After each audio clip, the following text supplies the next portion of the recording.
বলিউডের সবচেয়ে বড় সুপারস্টার শাহরুখ খান। ভারতের সংবাদ মাধ্যম দ্য ইকোনমিক টাইমস জানিয়েছে, প্রথমবারের মতো হরন ইন্ডিয়া রিচ লিস্টে সিনেমা জগতের ধনীদের তালিকায় শীর্ষে রয়েছে বলিউড বাদশাহ শাহরুখ খানের নাম। বিস্তারিত দেখুন নাইম খানের ডেস্ক রিপোর্টে।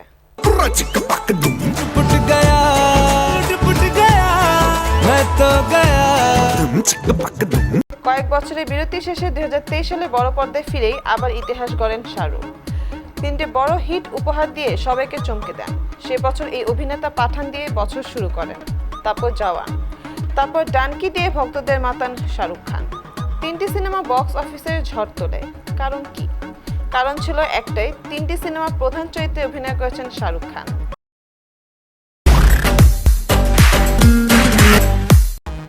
হুরুন ইন্ডিয়া ভারতের শীর্ষ ধনীদের তালিকা প্রকাশ করে। মুকেশ আম্বানি, গৌতম আদানি সহ অন্যান্য ধনী ব্যক্তিদের পাশাপাশি তিনিও এই তালিকায় উঠে এসেছেন। বিনোদন জগতের মানুষের জন্য এটা একটা বড় ব্যাপার।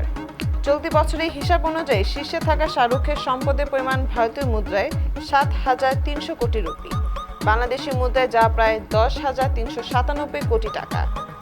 অভিনয়ের পাশাপাশি প্রযোজনা প্রতিষ্ঠান রেড চিলিজ ও ক্রিকেট দল কলকাতা নাইট রাইডার্স থেকে আয় তাকে এই তালিকায় জায়গা করে দিয়েছে।